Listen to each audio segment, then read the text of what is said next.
नमस्कार दोस्तों, मैं नीतीश शर्मा आपका स्वागत करता हूं ज्ञान गंगा परिवार में। दोस्तों, हमने त्रिभुज की सीरीज प्रारंभ की है। इससे पिछली क्लास में हमने सर्वांग समता के बारे में पढ़ा था। सर्वांग समता, सर्व माने सभी, अंग माने अंग और समता मान अर्थात समानता, सभी अंगों की समानता, जो कि हमने पिछली क्लास में अच्छे से डिस्कस किया है। दोस्तों, आज हमारा टॉपिक है समरूपता। सम माने सभी, सम का अर्थ है दोस्तों सभी, और रूप दोस्तों इसमें मूल शब्द है रूप। तो दोस्तों रूप का अर्थ होता है किसी का आकार प्रकार। तो दोस्तों आकार दोस्तों क्या है? आकार। दोस्तों जिनके सभी रूप सभी आकार समान हो तुलनात्मक दृष्टि से। दोस्तों जिस प्रकार बात करें हम एक बकरी और बकरी के मेमने की, बकरी और बकरी का मेमना आकार में भले ही अंतर रखते हो लेकिन उनके रूप समान है। जब बकरी का बच्चा जो मेमना है वो बड़ा हो जाता है तो एक वयस्क बकरी का रूप ले लेता है।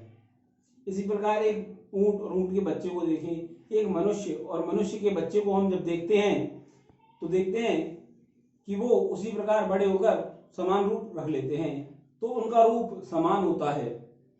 तुलनात्मक दृष्टि से उनका रूप समान होता है, बस अंतर उनके छोटे और बड़े आकार का होता है। दोस्तों हम पढ़ रहे हैं त्रिभुज, और त्रिभुज में समरूपता की बात करें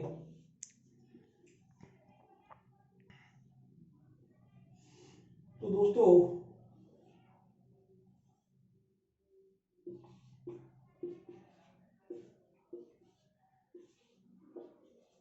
ये हमने दो त्रिभुज लिए हैं, एबीसी और पीक्यूआर।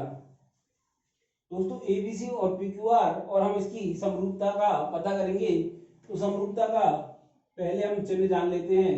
समरूपता का चिन्ह ये होता है गणितीय, गणितीय जो इसका प्रतिरूपण है वो ये है। दोस्तों बात करें दोस्तों एबीसी और पीक्यूआर में, तो सर्वांग समता के हम नियमों का अध्ययन करें तो पहला नियम है दोस्तों, यदि किसी त्रिभुज के सभी कोण दूसरे त्रिभुज के सभी कोणों के समान हो, यदि किसी त्रिभुज के सभी कोण दूसरे त्रिभुज के सभी कोणों के समान हो तो वो दोनों त्रिभुज एक दूसरे के समरूप होंगे। दोस्तों क्या है नियम? ए ए ए अर्थात एंगल एंगल एंगल, अर्थात कौन कौन कौन नियम। यदि एक त्रिभुज के सभी कोण दूसरे त्रिभुज के सभी कोणों के समान है। दोस्तों यदि इसमें कोण ए बराबर कोण पी, यदि कोण बी बराबर कोण आर, यदि कोण सी बराबर कोण क्यू हो, तो हम कह सकते हैं त्रिभुज एबीसी समरूप है त्रिभुज पी क्यू आर के। दोस्तों हम कह सकते हैं त्रिभुज एबीसी समरूप है त्रिभुज पी क्यू आर के। दोस्तों हम दूसरे नियम की बात करें तो दूसरा नियम है दोस्तों, यदि एक त्रिभुज की सभी भुजाएं तुलनात्मक दृष्टि से दूसरे त्रिभुज की सभी भुजाओं के समान हो, यदि एक त्रिभुज की सभी भुजाएं दूसरे त्रिभुज की तुलनात्मक दृष्टि से समान हो, AB अनुपात PQ है वही अनुपात BC और QR का हो और वही AC और RP का हो, तो ये दोनों त्रिभुज सर्वांगसम होंगे। मैं क्या बोलने जा रहा हूं दोस्तों, यदि दोस्तों AB बटे PQ ये जो अनुपात है भाई BC और QR का हो या RQ का हो, और वही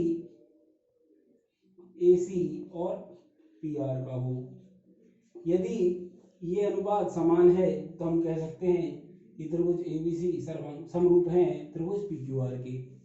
तो हम कह सकते हैं त्रिभुज ABC समरूप है PQR के।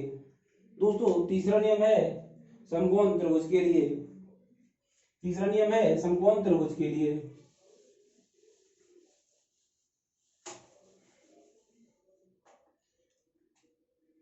दोस्तों तीसरे नियम की हम बात करें तो तीसरा नियम क्या है?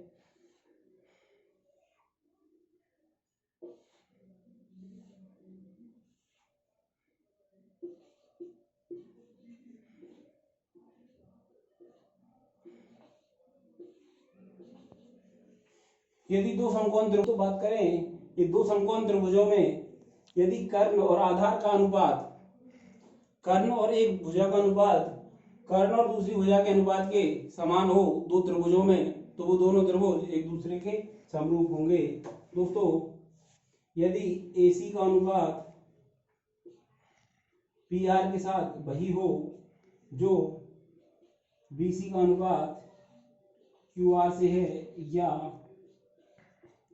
AB का अनुपात PQ के साथ, तो हम कह सकते हैं त्रिभुज ABC समरूप है त्रिभुज PQR के।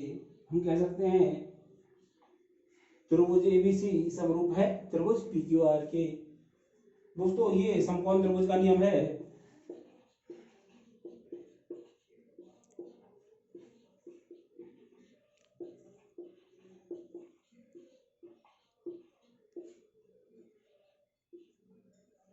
पहला नियम पढ़ा है हमने कौन नियम, यदि एक त्रिभुज के सभी कोण दूसरे त्रिभुज के सभी कोणों के समान हो।